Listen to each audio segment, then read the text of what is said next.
So this year has been the toughest but also the most rewarding of my life. Despite starting it in a dark place and having no hope for my future, training or the brand, over the last few months I've managed to build up the resilience and the tools I need to get myself back on the right track.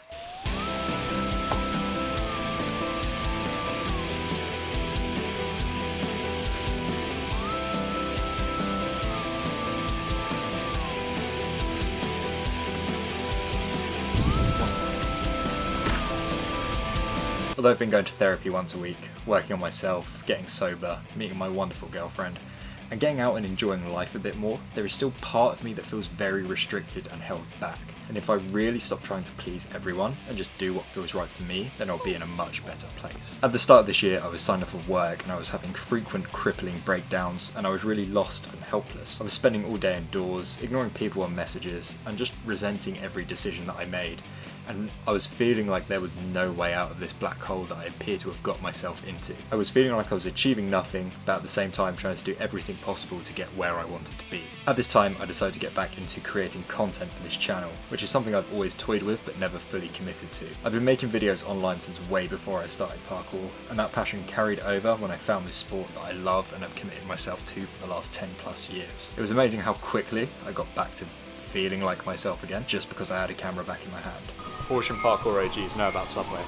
It's like the place to go for food on the training session. I wasn't sitting around all day anymore, and my focus was getting out, getting back to training and moving around, visiting new places and meeting new people, much like I did years ago before this negative shit started kicking in. I thought it was going to take much longer to get through that sadness, and I'm surprised about the quick turnaround. But there are also obviously so many more ups and downs to come, but since learning to take an outside look at everything, I have discovered that that's actually okay. I've always wanted to find a way to work for myself and to monetize my passions, hobbies and interests. I can't think of anything worse than being stuck in an office job, slaving away to a system that humanity is currently enslaved to. I always had the ambition originally of becoming a professional parkour athlete in this sport, working on films, TV shows and doing stunt work, and whilst I've had relative success in working in those fields, it didn't make me as happy as I thought it would, and I always felt like there was more that I could do.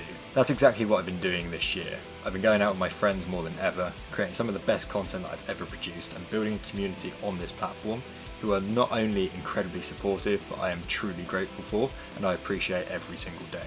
But if I truly want to get to the point where I want to be at, where I can work for myself and commit 100% to this business, myself, my growth, content creation and doing what I love most, I know I have to grow and change and try new things and not attach my identity to just one thing. I read a quote somewhere that the problem when you attach your identity to what you do is when you don't, you're not, and since hearing that, I've been trying my best to avoid gaining any sense of who I am aside from parkour. Whilst it is incredibly special and close to me for a whole list of reasons that are too long to dive into and you've probably already heard before, it's also something that I've been relatively good at. And because of this, I almost put progressing and the level of where I was a few years ago on this pedestal, and I end up getting frustrated with myself when I cannot achieve the things that I once easily could. And this is the same with the content that I make. For ages I was always too scared and held back from making the content that I wanted to make, and ended up falling into this trap of vlogging and not being yourself on camera and doing things for the sake of footage. On top of this, the parkour YouTube space has become incredibly saturated.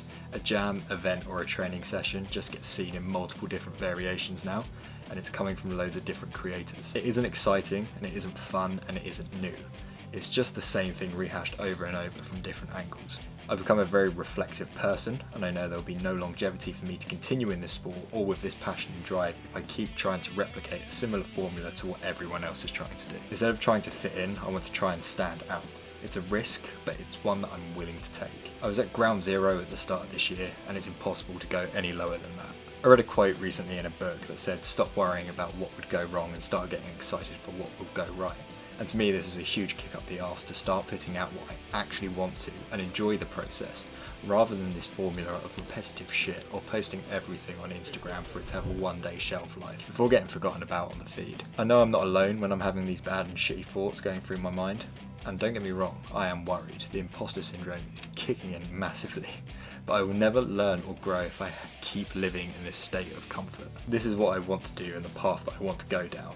Not just being a brand that has clothing, but actually doing something for the wider community that has a lasting, helpful impact. After years of dreaming of being a professional athlete, reality hit me like a shit ton of bricks, and now pulling my other passions and working them into this is truly helping me get down the path that I want to be. The parkour content is not ending, let's just get that clear. I love making it and I love doing it, but it's just the way we're going to do it is going to be slightly different. There'll probably be more monologue videos like the one you're watching here, and we'll be making videos that capture the more casual side of the session, rather than constantly being pressured to perform well in front of the camera. Passions are fucking great, and they save and help a lot of people, but you end up neglecting a lot of other shit when you let one thing consume you, and I want to see where that goes. This year, I've learned that there is more to life than just one thing I am obsessed with, and I want to create and build opportunities for myself and other people where we can use that to move forward and really enjoy the lives that we're here to live.